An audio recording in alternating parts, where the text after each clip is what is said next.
Lula deve estar fora das eleições de 2026, mas não é por causa daquela razão que eu venho falando já há algum tempo de talvez ele não ter condições de saúde de disputar a reeleição. Um novo medo, um novo temor está tomando a cabeça e o entorno político do presidente Lula e também colocando em risco as próprias esquerdas que, vejam só, vem na possibilidade do Lula não disputar as eleições de 2026 20 anos de governo de direita. Isso escutado da própria cúpula das esquerdas do PT. A gente vai falar sobre esse assunto logo depois que você se inscrever no canal, clicar no sininho para receber as notificações, deixar o seu like, lembrando que tá chegando, hein? Tá próximo, os ingressos já estão se esgotando, agora de fato a gente tá nos últimos, né? E vou reforçar aquele alerta que todos os anos eu preciso fazer. Não adianta chegar no dia, né, tentando comprar, tentando pagar o triplo, o dobro, tentando ligar pro prefeito, pro governador, pro presidente da república, pro papa, e esgotou, não entra.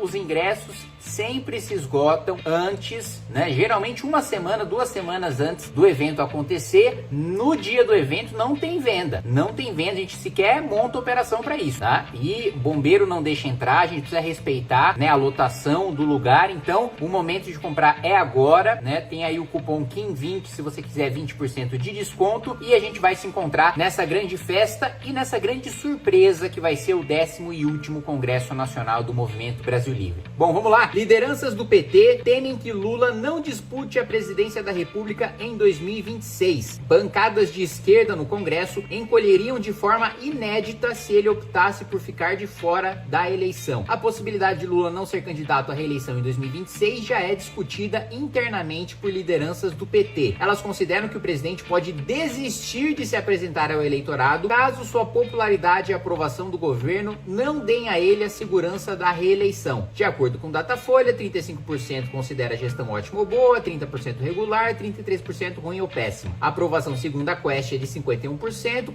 contra 45% de desaprovação. Para uma disputa tranquila à reeleição, a margem pró-governo teria de aumentar nos próximos 2 anos, analisam as mesmas lideranças. Vamos lá. Segundo lideranças do próprio PT, né, o Lula, se ele não tiver muito seguro da sua reeleição, ele não disputa a reeleição. E com os números de popularidade atuais, as lideranças do PT consideram que o Lula não vai querer disputar a reeleição. E aí entra aqui uma análise minha. Não existe, assim, é muito pequena, é muito baixa a possibilidade da popularidade do governo Lula aumentar nos próximos 2 anos. Aliás, eu acho o contrário. Ela vem caindo aos pouquinhos, né? Desde o início do governo, a popularidade do Lula só fez cair, mas ainda devagar. Ainda devagar, porque o governo ainda consegue segurar as pontas, né? Com números artificiais feitos por gastos públicos no curto prazo, só que esses gastos públicos no curto prazo estão sendo passados no cartão de crédito. E a fatura do cartão de crédito já chegou. A gente está batendo aí recorde, né, desde a pandemia da cotação do dólar, justamente porque só agora, vocês veem só, muitas vezes, né, as esquerdas dizem que nós de direita defendemos o mercado financeiro, né, somos defensores dos especuladores, e a minha visão em relação à maior parte do mercado financeiro é que, assim, é de gente muito curto prazista e com uma capacidade de análise política baixíssima,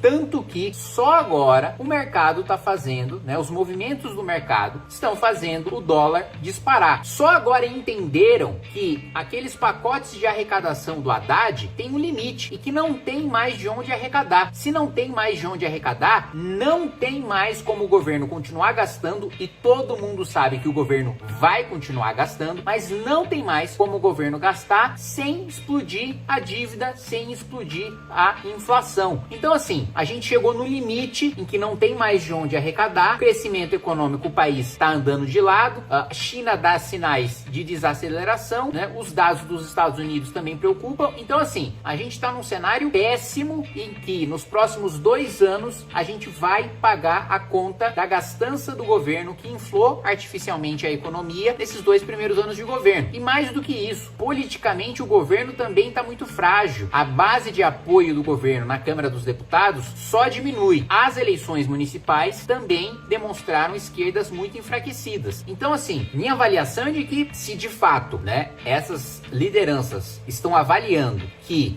o meu palpite sempre foi, e eu digo isso para vocês há mais de um ano, que o Lula não disputaria a reeleição por questões de saúde, porque assim, o sujeito que já vai estar muito velho, disputar uma eleição presidencial não é brincadeira, é um desgaste físico, um desgaste mental muito grande, assim, é uma verdadeira guerra, né? Se a eleição de deputado federal já é muito difícil, muito cansativa, de vereador, de deputado estadual, a de presidente da república, assim, é de um outro patamar de desgaste, de cansaço, de, assim, um turbilhão de problemas e de informações que você precisa processar, resolver. Não é coisa simples, não é coisa fácil disputar uma eleição presidencial para vencer, né? Então o meu palpite sempre foi, né, do Lula não ter condições de saúde de disputar a reeleição. Agora entra um novo elemento, o medo do Lula de terminar a sua carreira com uma derrota eleitoral. Ele não quer fechar a sua vida, a sua biografia com uma derrota eleitoral. E aí ele já sinaliza para o PT, olha, só disputa a reeleição se eu realmente estiver muito seguro de que vou vencer. As lideranças do PT querem forçar o Lula a disputar a reeleição, mesmo que seja para perder. Por quê? Ter candidato a presidente elege deputado, elege senador, elege governador, aumenta o partido, aumenta a bancada. Daí a grande preocupação do PT. Ainda que eles percam as eleições, ter o Lula como candidato, primeiro, obriga todas as esquerdas a se unirem, né? Ninguém vai enfrentar o Lula, ninguém vai questionar a hegemonia do Lula. Se o Lula não disputar a eleição, aí é guerra aberta, meu amigo. Aí PSB vai querer ter candidato, PDT vai querer ter candidato, PSOL vai querer ter candidato. Não tem nenhum compromisso de se unir num nome em torno do PT. Nem dentro do próprio PT há o compromisso de um apoio unânime para um nome que não seja o Lula, né? Vai lá, Gleisi quer disputar a eleição presidencial, Jacques Wagner quer disputar a eleição presidencial, Haddad quer disputar a eleição presidencial e tá todo mundo já se matando publicamente. Fiz vídeo não há muito tempo mostrando aqui Padilha e Gleisi se matando aí publicamente, com inclusive broncas dentro do PT para falar, ó, galera, vamos lavar roupa suja em casa porque tá ficando feio, a briga tá saindo para fora. Então vamos lá. O temor é que o presidente chegue à conclusão em 2026 de que encerrar a sua carreira eleitoral com a vitória de 2022 seria o mais adequado e que não valeria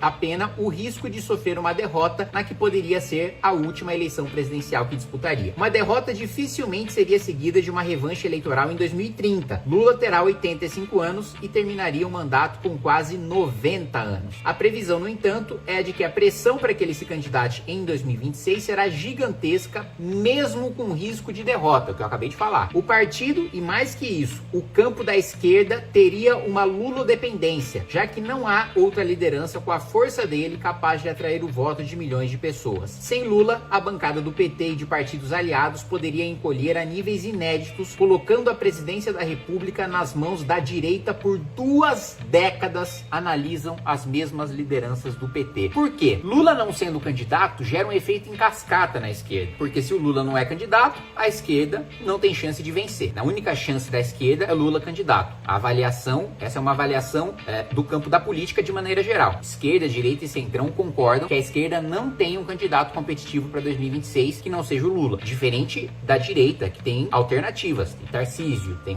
Ronaldo Caiado, por aí vai, né? A esquerda não tem e não formou, né, novas lideranças que hoje ocupem posições grandes o suficiente para serem competitivas a nível nacional. Muito bem. Mas por que o Lula disputar a eleição e perder é tão importante, mesmo ele perdendo, é importante para a esquerda que ele dispute a eleição? Como eu acabei de colocar, principalmente eleger deputados federais. Porque a esquerda, saindo com o Lula derrotado, ainda assim sai com uma bancada grande. Vamos lembrar, o PT fez um trabalho de base tão bem feito, tão excepcional, nos sindicatos, nas igrejas, nas redações de jornal, né, no movimento estudantil. Fez um trabalho, né, tão bem estruturado, que inclusive é o que a gente tenta repetir na direita, fazer um trabalho bem estruturado, só que com os ideais corretos, né, diferente do PT, mas a estrutura que eles montaram é inegavelmente politicamente muito habilidosa, que em 2018, no pior momento do PT, com o Lula preso, Bolsonaro presidente, ainda assim a maior bancada da Câmara dos Deputados, mesmo com o PT derrotado nas eleições presidenciais, a maior bancada foi a do PT. O que significa ter a maior bancada? Ter o maior maior tempo de televisão e tem o maior fundo eleitoral. Se o Lula não é candidato e a direita ganha as eleições em 2026, não só ela ganha a presidência da República, mas ela elege uma bancada maior e sufoca ainda mais a esquerda do que na situação atual, em que a esquerda está bem estabelecida na Câmara dos Deputados. Então, se o Lula sequer disputa, vamos colocar esses dois cenários. Se o Lula disputa e perde, a esquerda ainda tem uma grande bancada e vai ter dinheiro e tempo de televisão para